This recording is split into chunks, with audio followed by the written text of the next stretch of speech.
GERD gastroesophageal reflux disease क्या है?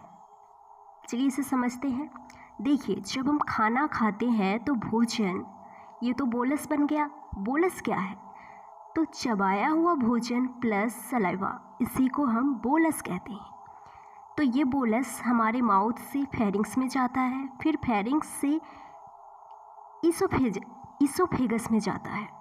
Oesophagus को ही हम फूड पाइप भी कहते हैं।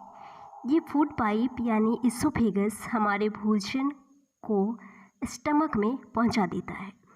अब देखिए, इसोफेगस के ऊपर वाले हिस्से में अपर इसोफेजियल स्फिंक्टर होता है और इसोफेगस के नीचे वाले हिस्से में यानी कि स्टमक में इसोफेगस जहाँ पे खुल रहा है वहाँ पे लोअर इसोफेजियल स्फिंक्टर होता है। फिलहाल हम सिर्फ लोअर इसोफेजियल स्फिंक्टर को जानेंगे। तो ये रहा हमारा लोअर इसोफेजियल स्फिंक्टर। तो क्या होता है ना, जब हम निगलते हैं तो क्या होता है कि ये लोअर इसोफेजियल स्फिंक्टर रिलैक्स हो जाता है, जिससे भोजन व तरल पदार्थ आसानी से स्टमक में चला जाता है। उसके बाद ये दोबारा से बंद हो जाता है। क्यों बंद हो जाता है? तो देखिए, ये लोअर इसोफेजियल स्फिंक्टर रिलैक्स हुआ, खुला, जिसकी वजह से भोजन स्टमक में गया।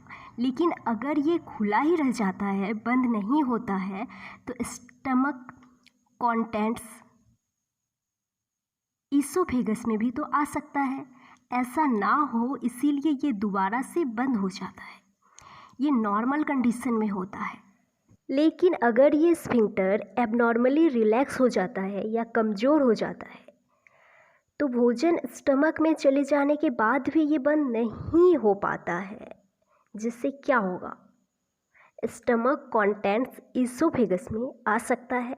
पेट में उत्पन्न एसिड आपके फूड पाइप में आ सकते हैं, जिससे क्या होगा, स्टमक का हाइड्रोक्लोरिक एसिड इसोफेजियल वॉल को इरिटेट कर सकता है, जिससे बर्निंग सेंसेशन होता है, सीने में जलन होता है। इसका दिल से कोई लेना देना नहीं है, because it is experienced in a region very near the heart.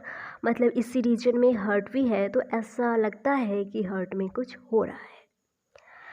तो आई होप आपको समझ में आ गया होगा कि GERD क्या है और इसमें होता क्या है।